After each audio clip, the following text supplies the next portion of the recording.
Look, my first thing I want to say is congratulations to Brent and football. Man, what a great guy. I love him. He's, we're able to spend time together through the summer and bounce things off each other, and I just really appreciate that. I was walking down his hallway one day, and he was in there. Him and Chris Winkie were in there talking to a receiver.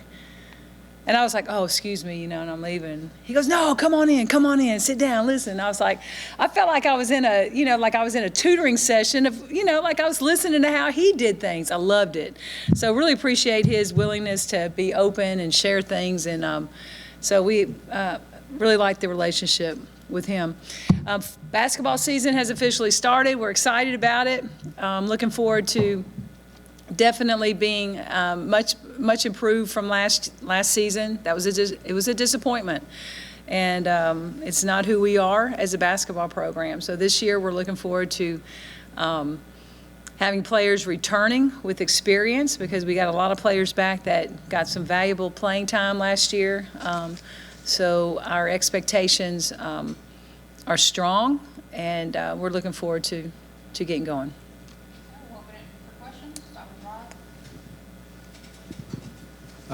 Taking a look at the backcourt, Morgan has a point guard now with the transfer of Johnson, and you have Rusney and Inez back there.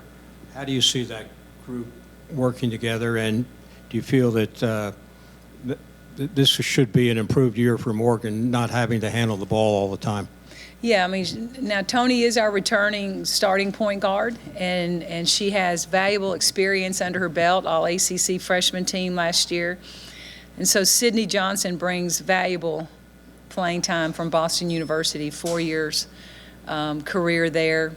And she's been able to push Tony, been able to give us a different look at that point guard spot a little bit. And it'll allow us to play Tony at some off guard also, because she is a good scorer and should be one of our primary scorers. Rusney coming from Lithuania, she's not a true point guard, but she can definitely back you up there, and she can score the ball. So we've got some really good solid depth there, and it's been fun to work with. I was just curious, kind of, what is your approach to the portal? I know that that's such a huge thing now. How do you, I guess, balance using that versus high school kids, and then also the uncertainty of having people leave, and I guess, how do you look at that, and what's your approach with it? It's the world we live in. It's the world we live in, and so we're all, I'm sure every coach in the country, we're just figuring out how to live within it and with it. The way I look at it is, when the springtime comes, if you have some holes to fill or you need some help somewhere, then you can go in that portal. Well, so will everybody else. So it's a whole nother recruiting stream for every college in the country. So hopefully we can benefit from it if we need to. And hopefully we don't have a lot of people going into it, so it's a two-way street with that portal. So but it's the world we live in now, and we have to find our way to benefit from it at times when we need to. Coach, you talked about playing time and experience. How do you like the makeup of your team? I believe 6 upperclassmen, so you have some experience there. But where do you like that start to the season with the number of upperclassmen you have? We definitely have experience returning, but with that, we're not old. I wouldn't say that we're a old seasoned team. We're a young team with some experience, and so we still have a lot of growing to do, a lot of maturing to do, and that's what we work on every day. Is just trying to continue to give these kids experience in different situations in practice, trying to help them just grow up, because there's going to be a lot of young players on the court, and they're going to struggle at times, and other times they're going to take off like a rocket ship, and it'll be fun and great. But we're realistic about what we have. I love our team. This is a great bunch of kids. They work hard. We don't have to coach effort, and that's a real bonus when you have kids that just come to work every day.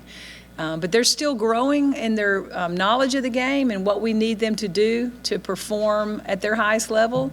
But we'll keep pushing them and keep working on that. You mentioned last year being disappointing. Did that make you, this offseason, go back and change anything fundamentally? Just, it made me super hungry, I can tell you that. It just really, we knew we had some holes to fill, and we did that in the portal. We got a couple of grad transfers in Sydney and Caitlin. Caitlin's from Cincinnati, who can shoot the three ball really, really well. So we needed that. So it's, last season was, it was interesting in the sense that it was surprising. But it's done. It's over with. We learned our lesson from it. We learned from it. We were moving forward. But the best thing that came out of last season was we did get a lot of experience for our young kids, because I said, hey, we're gonna play our young ones. Let's go. And we rolled with it. And so now hopefully we'll get some benefit from that. We took our kids on a foreign tour this summer in August. We went to Croatia and Spain, played 3 games. Gave them some good experiences over there, but some good extra practice time, kind of like a spring football a little bit, so you get those 10 extra days in the summer. So we're just trying to take advantage of every opportunity we have to get these kids on the floor and get them better. Last year with rebounding, you had to rely on maybe smaller players like a Morgan, a Blackshear, that type of thing. You've added a couple of freshmen that I'm interested in, Deasia and Bediako.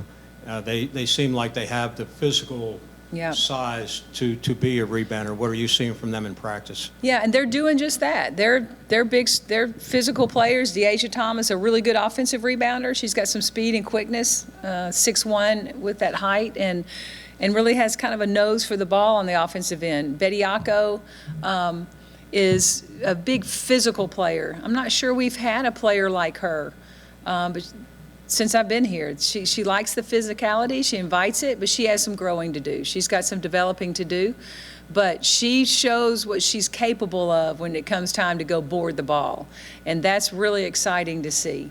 So, we're spoiled around here with Lorella Kubai having had, a rebounding beast of a player. I have coached players like her that rebound like that, but if we can develop somebody to want to go get the ball like she did, we'll be in a good way. But rebounding will always be one of our points of emphasis, and so we continue to work on that. Coach, just big picture, your thoughts on the overall residing of the grass here. If you guys come back from somewhat of a down season, Coach Stoudemire turns the men's program around, what Coach Key is doing, what that could mean overall, the big picture for Georgia Tech for the men's program, women's program, and football as well. Yeah, I like how you put that, the resodding of the grass. I think that's the first time I've heard that, but I like it. But yeah, look, at the end of the day, we got to win. We need to win. And it fixes a lot of problems. I don't know if problems is the right word, but it makes everybody happy. Coaches happy, fans happy, administrators happy, and so we understand that. And I can't wait to see what Damon's doing with those guys. I know he's going to do a great job, and Brent is showing us what he's capable of and what's going to happen with that football program. We've got to do our part. We came in here, this is the start of my 5th year. We came in here and we had some success. Well, now it's time to continue on down that road, and I understand that. So these players understand it. They're hungry. That's the other thing. These players are hungry. Last year was a disappointment, so they want to definitely be better, and they have goals, and we're working hard to do that. But winning is what. Winning is the number one thing, and that's what we're working hard to do. Final questions? Back.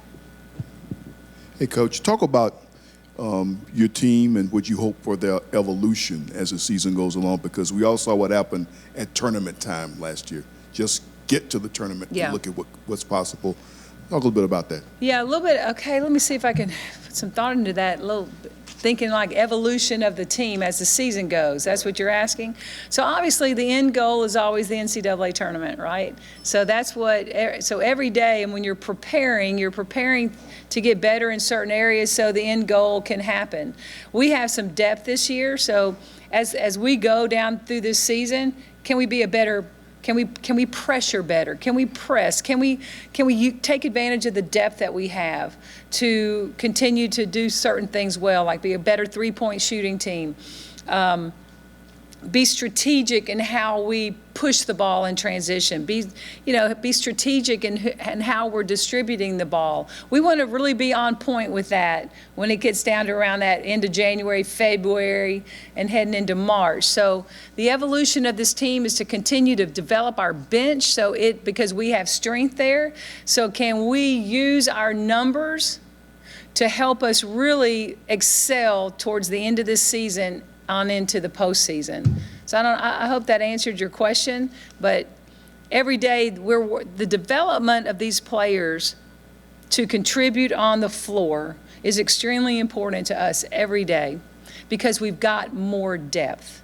So we want to be able to use it. Thanks, everybody. Appreciate it. Oh, yeah. Y'all have a great day. Let's do it.